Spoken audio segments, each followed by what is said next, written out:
금리 인상 속도는 역대 사상 최고치였고, 그리고 이제 금리 인상을 처음 시작했을 때도 사실은 우리가 직전 사이클에서 봤잖아요. 금리 인상하고 주가는 그 인상했을 때는 잠깐 뭐 흔들렸지만 결국 2016년부터는 주가 시장이 굉장히 괜찮았었고, 네. 그래서 금리를 올린다는 것 자체가 경기가 버틸 수 있으니까 금리 인상이었습니다만, 올라오면서 갑자기 인플레를 잡는 파이터로 변신을 하면서 변질이 되면서 시장의 변동성도 증가한 거죠. 그냥 이런 부분들이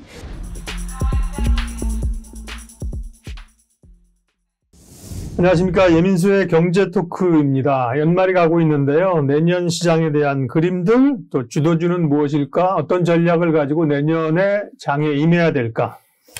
오늘은 신한투자증권 BWM 서울 파이낸스 센터 황유현 팀장님 함께 하겠습니다. 네. 어서 오십시오. 안녕하십니까. 오랜만에 뵙습니다. 회사 이름 바꾸고 처음 뵙는 네, 거잖아요. 처음 뵙네요. 신한금융투자에서 신한투자증권. 네. 중요한 또 사실이, 제가 왜 신한투자증권 홍보대사가 하고 있는지 네. 모르겠지만 여의도역에 내리면 신한투자증권역입니다. 네. 여의도. 네. 그렇습니다. 네, 돈을 많이 들여서. 그러니까 요즘 합니다. 역사 이름에다가 네, 이렇게 부제를 네. 달잖아요. 네. 신한투자증권이 부자인가 봐. 제발 좀 그렇게 됐으면 좋겠어요. 저 열심히 해야 될 것 같아요. 그나저나, 네. 팀장님과 우리가 라이브 할 때는 매집했는데, 네. 최근에 이제 오랜만에 뵀는데, 네. 2023년 얘기하기 전에, 2022년 올해 시장을 보면 12월까지도 뭐 산타레일 안 하고 고생하고 있는데, 네. 올 한 해 시장을 한번 잠깐 좀 복귀해 볼까요? 무지하게 네. 어려웠던 한 해. 네, 맞습니다. 저도 그렇죠? 많이 틀리기도 틀렸고, 네. 된통 호되게 맞기도 맞았고, 네.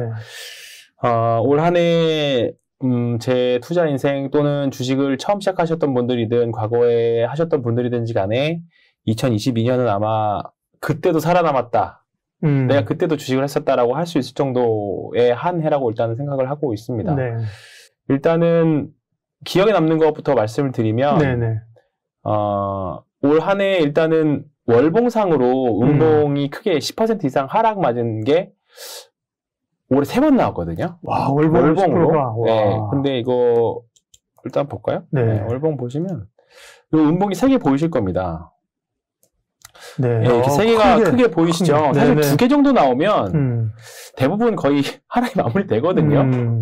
근데 최근 뭐 코로나 때도 마찬가지지만 이번에도 그렇고 정말 익사이팅한 지금 한 만 3년 차를 보내고 있습니다. 2020년, 21년, 1월, 6월, 네. 9월 이렇게. 네, 그렇죠. 사실 통상 이 정도 2번 맞으면 대부분의 우리가 시장에서 수급 보는 뭐 신용 잔고라던가 대출 뭐 이런 반대 매매들이 대부분 다 정리가 되는데 이제는 괜찮겠지 했던 자리에 사실 한 번 더 세게 맞았죠. 그렇다 보니까 사실 그 계좌를 레버리지를 이제 리스크 관리 잘못해서 이렇게 하셨던 분들이라고 하면 사실 좀 쉽지 않은 구간을 계속 아마 지금도 통과하고 계실 겁니다. 네. 이런 부분들이 이제 최근 들어서 이제 많이 나오는 얘기들이 사실 뭐 한 40년 만에 처음 있는 이런 긴축이라는 말씀들을 많이 하잖아요. 그렇다 보니까 제가 곰곰이 생각을 해봤어요. 올해 왜 이렇게 많은 전망들이 틀리고 예측들도 틀리고 그 다음에 통계값도 많이 틀리고 왜냐면 그동안에 우리가 겪어보지 못했던 시장이 맞는 것 같아요. 과거에는 있었지만 최근 지금 적극적으로 투자를 하는 뭐 30대, 40대 또는 50대까지도 이게 한 40년 전 일이기 때문에 미국에서 40년 전에 일어났었던 정도의 일을 기억하는 사람은 거의 없죠. 네. 그걸 실전에 적용하는 분들도 없을 거고. 그리고 이거를 분석해내는 애널리스트들도 마찬가지일 거라고 그렇죠. 봐요. 애널리스트들도 뭐 나이가 많아봤자 이제 한 50대 정도 되셨을 때이기 때문에 그래서 고작 한 20년 그렇죠. 정도의 기억. 그러니까 저도 한 20년 정도 투자를 하셨으면 그래도 사이클을 굵직한 사건 사고들을 많이 사실 겪었을 거거든요. 지금 뭐 조금 더 투자 연배가 있으신 분들 같은 경우에는 뭐 IT 버블도 겪으셨을 거고 IF 때도 겪으셨을 거고. 네. 아이고 전쟁도 뭐 이라크전 이런 거 나오면 있었고. 되게 공포감이 있었지만 오히려 전쟁이 팍 터지고 나면 그렇죠. 주가가 팍 올라갔거든요. 이번에도 러우 전쟁 일어날까? 그렇죠. 그랬는데 터지고 나면 오히려 악재 반영이야. 맞습니다. 저희는 그렇게 생각을 했었고. 네, 그게 인플레이션 작업하면서 완전히 망가뜨려 버렸어요. 그러면서 금리 인상 속도는 역대 사상 최고치였고.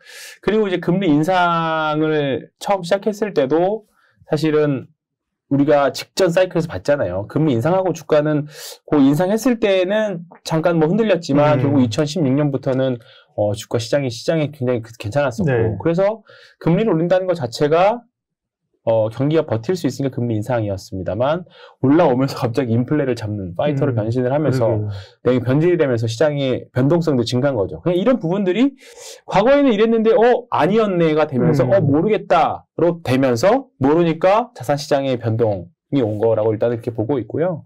이제 그런 부분들이 하나둘씩 이제 정상화되는 과정이 내년 상반기이지 않을까 일단 그렇게 생각은 하고 있습니다.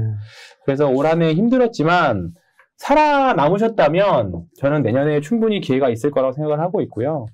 지금 뭐 고점 대비해서 반토막, 뭐 대형주 이게 중성주 상관없이 반토막 난 것도 수두룩하고 지수는 사실 제가 2,400에서 2,500포인트를 계속 이제 박스권에서 움직이는데 종목은 또 박살난 거 대비해서 또 올라간 것도 사실 꽤 많거든요. 생각보다. 그러니까 조금 기민하게 대응을 하는 한 해가 되지 않았다라고 하면 쉽지 않은데 그런 부분들이 내년에는 좀 종합적으로 계속 키 맞추기, 오르락 내리락. 그러니까 많이 빠진 건 좀 올라오고, 좀 많이 올랐던 거는 내려가고, 그런 장세가 그냥 상반기까지는 될 것 같습니다. 지금 금리의 터미널 레이트, 이제 최종 금리가 얼마까지 갈지 이제 확실하게 나온 게 아니기 때문에 그런 부분들이 좀 어떻게 좀 가이드라인이 좀 명확해지면 시장은 좀 좋아지지 않을까. 이게 한국 주시장 자체가 미국도 미국이지만 한국 주시장 자체는 아예 경기 민감한 한국이잖아요. 그렇죠. 시장 수출 자체가. 수출 구조에. 네, 그렇습니다. 수출에 따라 움직이고. 근데 계속 올해 적자 이야기도 계속 나오고 있고 내년도 쉽지 않다. 그리고 수출도 계속 줄어드는 구조잖아요. 근데 또 때가 돼서 미국이 언젠가는 다시 주구장창 인플레 때려잡으려고 금리만 올리는 시기가 아니고 언젠가는 분명히 또 금리 인하 사이클에 대한 내용도 나올 거고 또 경기도 분명히 좋아질 거거든요. 당장은 정말 어려워 보이지만 분명히 또 좋아지는 때가 올 겁니다. 그러면 그때 되면 또 한국 시장은 또 언제 그랬냐는 듯이 또 좋아질 시기가 올 겁니다. 대신에 죽으면 시장에서 사라져버리면 안 되죠.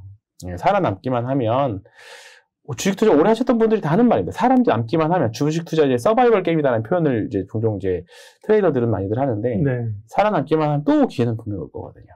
그거를 한 해를 하는 연습, 살아남기 위한 어떻게 보면 되게 험난한 과정이었는데 올해가 어떻게 보면 좋은 점이 뭐냐면 기존의 긴축이 한 4년 걸렸었거든요. 2016년부터 18년까지, 15년부터 했으니까.